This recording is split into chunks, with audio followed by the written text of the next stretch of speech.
कुंज sir बताइए क्या चुना है आपने? पहले दो बढ़िया वाले स्टॉक जो हमारे दर्शकों को सोमवार को सोचना चाहिए कि अभी ले लें।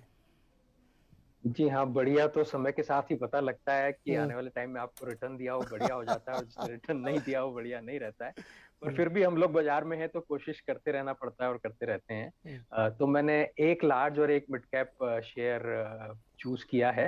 हम्म। और थोड़ा सा जो हम बाजार की भी बात कर रहे हैं तो बाजार में हालांकि इंडेक्स जो मिड जून में बॉटम आउट होके थोड़ी रिकवरी हुई थी, अब हम्म। इस पूरे पिछले हफ्ते और उसके पहले वाले हफ्ते में भी थोड़ा सा रेंज बाउंड मूवमेंट मार्केट हो गया है। पर उसमें आउट परफॉर्मेंस आ रहा है कंज्यूमर ड्यूरेबल्स, कंज्यूमर गुड्स और ऑटोज में मेनली। हम्म। तो मैंने इनसे हटके, क्योंकि आपने मॉनसून सेल की बात की, तो थोड़ा सा जहां मोमेंटम नहीं है हम्म। वो सेक्टर्स और स्टॉक्स चूज किए हैं, क्योंकि वहां पे वैल्यूएशन अभी भी अच्छे हैं।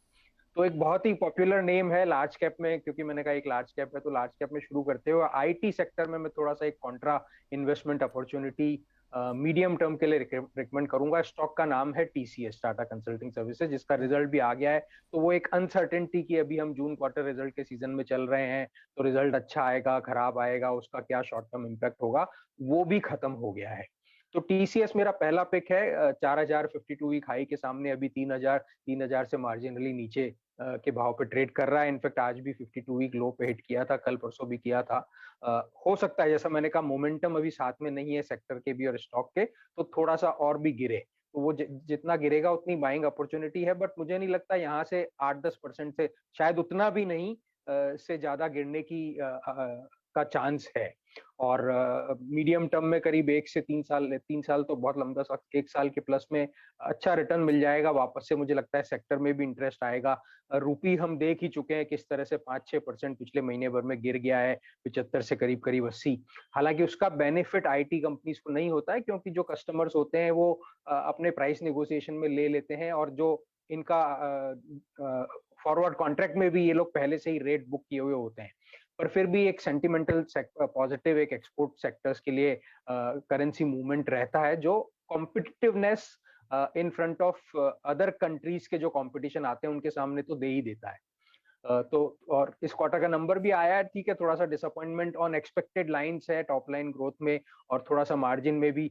अब क्योंकि बैक टू ऑफिस हो गया है, from work from home, travel शुरू हो गया है, और हम जानते हैं कि पिछले 1.5 साल 2 साल में किस तरह एग्रेसिवली रिक्रूटमेंट किया है आईटी कंपनीज ने, क्योंकि सडनली ग्रोथ बढ़ गई और उतना एम्प्लॉयज उन्होंने हायर किए नहीं थे कोविड में, तो उनको बहुत high high salaries existing staff को भी और नए लोगों को भी लेना पड़ा। तो वो मुझे लगता है मार्जिन में जो प्रेशर इस क्वार्टर में आया है वो अब धीरे धीरे खत्म हो जाएगा आने वाले क्वार्टर में। और जो अभी प्राइस नीचे है वो इन्हीं सब नेगेटिव्स के चलते हुए है। हम्म। तो इसलिए मुझे लगता है कि वो बिल्ड इन हो गया है, तो अब यहाँ से इसमें धीरे धीरे एक बेट लेनी शुरू कर लेनी चाहिए। तो एक स्टॉक तो हो गया टीसीएस, दूसरा?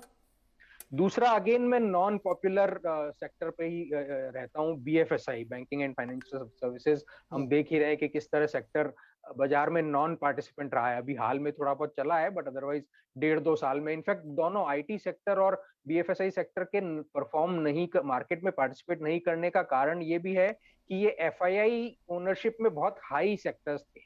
और हम्म। हमने देखा है पिछले साल भर में, 1.5 साल में, किस तरह से एफआईआई कंटिन्यूअसली सेलिंग करते रहे। हम्म। तो वो सेलिंग वहीं से करेंगे जहां उनकी हाई ओनरशिप जहाँ थी। पे आई हो, तो करेक्ट। इसलिए बीएफएसआई और आईटी नेगेटिव रहे। तो बीएफएसआई में बहुत ही स्पेसिफिक सब सेगमेंट, गोल्ड फाइनेंस में मुथूट फाइनेंस एक कंपनी है। हम्म। बहुत ही अच्छी कंपनी है। नेट इंटरेस्ट मार्जिन हमेशा से हाई रहते हैं, 7-8-9% के लेवल पे। रिटर्न ऑन असेट्स हमेशा से बहुत हाई है, 5-6%।